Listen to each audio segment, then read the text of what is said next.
Welcome to Walking Together, a podcast all about encouraging each other as we follow Jesus together. I'm your host, Dennis Lavelle. Let's start walking. One of the things that I'm trying to work on more in my life is learning how to communicate my love for God to God.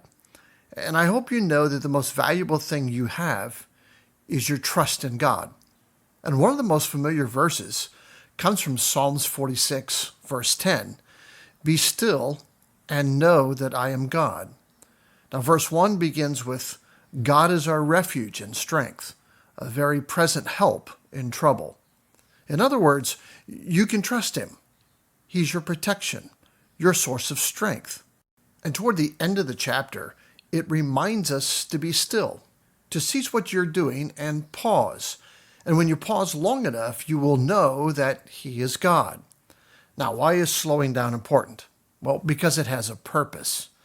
When life is not going well, being still is the last thing on our minds, right? It's a huge challenge.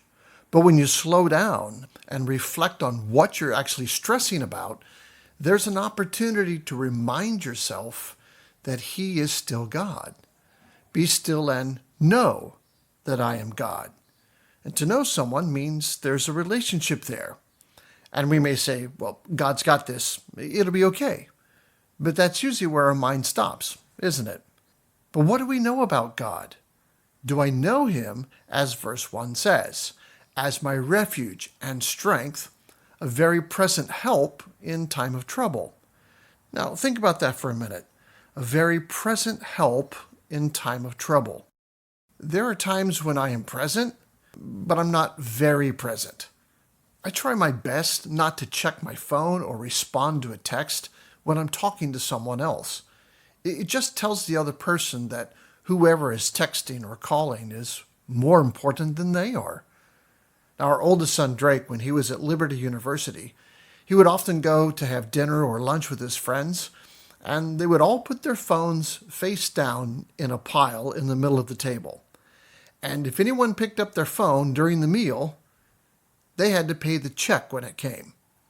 And I think that's a great idea. They all wanted to be very present in the conversation and in the moment. And in the same way, God is a very present help in time of trouble. And not just in times of trouble, but all day, every day, regardless of what you're going through. Now, verses 2 and 3 tell us this. Therefore, we will not fear, though the earth be removed, and though the mountains be carried into the midst of the sea, though the waters thereof roar and be troubled, though the mountains shake with the swelling thereof. Selah. And we'll get to that in a second. But notice how the psalmist writes this. We will not fear. He is with us. It was read in the congregation because the people of God need to know this. When the mountains, the things that we thought were really stable, come falling down, when the waves of life come crashing against us, we should not fear. Why? What is God's perspective in the storm? I mean, where is God in the storm? Well, verse 4 tells us that there is a river whose streams make glad the city of God, the holy place of the tabernacles of the Most High. Now, don't miss that. There is a place of calmness where God dwells. He was talking about the tabernacle in the Old Testament. That's where God dwelt when he was among his people. But we are that holy place today. So where is God in our trouble? Right here with us. That's why we shouldn't fear. I mean, come on. Christmas was less than a month ago. Have we already forgotten what we celebrated? Emmanuel, God with us. And in verse 6, he describes his power as someone who melts the nations around them. I mean, that is a powerful God. And verse 7 reminds us once again, the Lord of hosts is with us. The God of Jacob is our refuge. And then he says, again, Selah. In other words, pause and let that sink in. Now, why is that important?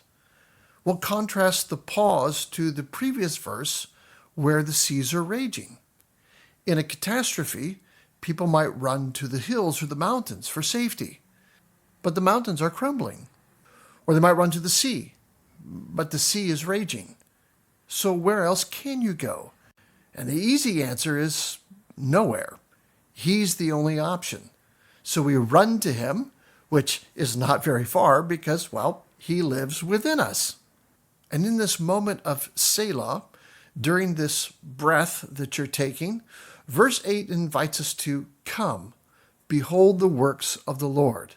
In other words, you reflect on what God has done in the past. And the purpose is perspective. You're worried about your current problem, but God is able to handle entire nations. The Assyrian Empire was the most powerful empire at this time.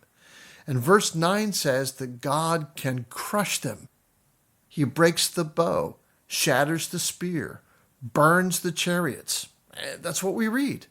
He makes an army not an army. He just turns them into a group of men who have nothing to fight with. The psalmist is reminding everyone about the past and what God has done for them. Be still. Let go. Drop your hands, right? When we get into trouble, we get frantic and our minds just race. And we just keep trying to keep ourselves busy. We can't slow down.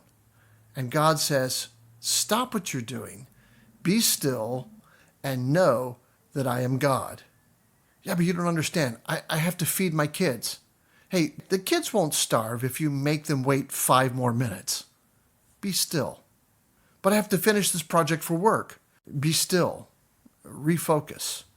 Remind yourself what you know about God, where he is, and what he's done for you before. Trust the one who is your refuge and strength. In other words, less focus on the trouble, more focus on your God who is almighty. Less effort to get out of the trouble, out of the predicament that you're in, and more worship for the one who is with you in your predicament. It's a matter of turning your anxieties into praise. Now, there's a hymn that I grew up singing, and if you know this song, you'll start singing it as soon as I remind you of the words. And it goes like this. Turn your eyes upon Jesus. Look full in his wonderful face. And the things of earth will grow strangely dim in the light of his glory and grace. So take a pause. Remind yourself of who he is, that he is a very present help. He's right here with us. He hasn't gone anywhere. He is our refuge when everything around us drains every bit of energy out of us. Remind yourself how faithful he's been and the ways that he's done miracle after miracle for you. And that will cause you to sing and be thankful. Again, the most valuable thing you have is your trust in God. Take time to read Psalm 46 one more time.